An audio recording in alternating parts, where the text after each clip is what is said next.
Hi అండి, అందరికీ నమస్కారం. ఎఫర్ మెనూకు స్వాగతం. ఈరోజు మనం చూసేపోతున్నాము తెలుగు వారి ఫేమస్ అండ్ ట్రెడిషనల్ రెసిపీ కందా బచ్చలి ఆవ పెట్టిన కూర.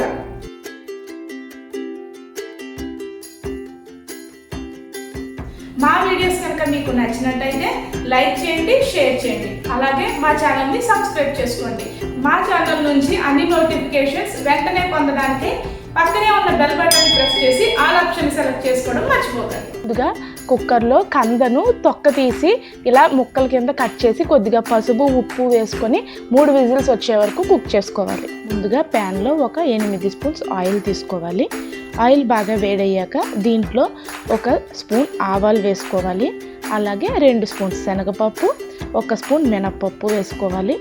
దీంట్లో ఒక 4 ఎండుమిరపకాయ ముక్కలు, కొద్దిగా ఇంగువ వేసుకొని ఫ్రై చేసుకోవాలి.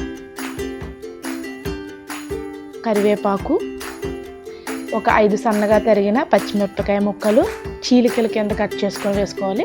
కొద్దిగా పసుపు వేసుకోవాలి. దీంట్లో మనం సన్నగా తరిగినటువంటి బచ్చల కూరని వేసుకొని బచ్చల కూర పచ్చివాసన పోయి బాగా ఉడికే వరకు మనం మూత పెట్టి ఒక 5 నిమిషాల సేపు ఉడికించుకోవాలి. చూసారు కదా, ఈ విధంగా బచ్చల కూర బాగా ఉడికాక ముందుగా మనం ఉడకపెట్టుకున్నటువంటి కంద ముక్కలని ఇందులో వేసుకోవాలి.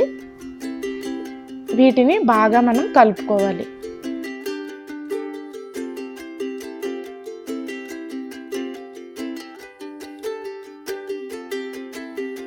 దీనిని మూత పెట్టి ఒక 5 నిమిషాల సేపు కుక్ చేసుకోవాలి.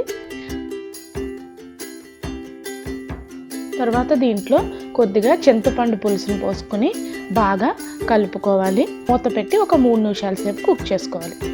3 నిమిషాల తర్వాత కూరని బాగా కలుపుకొని మూత పెట్టుకొని స్టవ్ ఆఫ్ చేసేయాలి. తరువాత మనం ఆవాలని కొద్దిగా నీళ్ళల్లో నానబెట్టుకొని నానినటువంటి ఆవాలని ఇలా మనం రోల్లో వేసుకొని బాగా మెత్తగా పేస్ట్ కింద చేసుకోవాలి. మీరు దీన్ని మిక్సీలో కూడా గ్రైండ్ చేసుకోవచ్చు. ఇలా రెడీ అయిన పేస్ట్లో కొద్దిగా నూనె వేసుకున్నట్టయితే కనుక ఆవపిండి అనేది చేదెక్కకుండా ఉంటుంది. దీనిని చల్లారినటువంటి కూరలో వేసి బాగా కలుపుకున్నట్టయితే కనుక ఎంతో రుచిగా ఉండే టేస్టీ కందా బచ్చలి ఆవ పెట్టిన కూర రెడీ. చూసారు కదండి, కందా బచ్చలి ఆవ పెట్టిన కూర ఎంత సింపుల్గా ఈజీగా ఇంట్లోనే చేసుకోవచ్చు. మీరు కూడా ఒకసారి ఈ రెసిపీని ట్రై చేయండి. Thank you.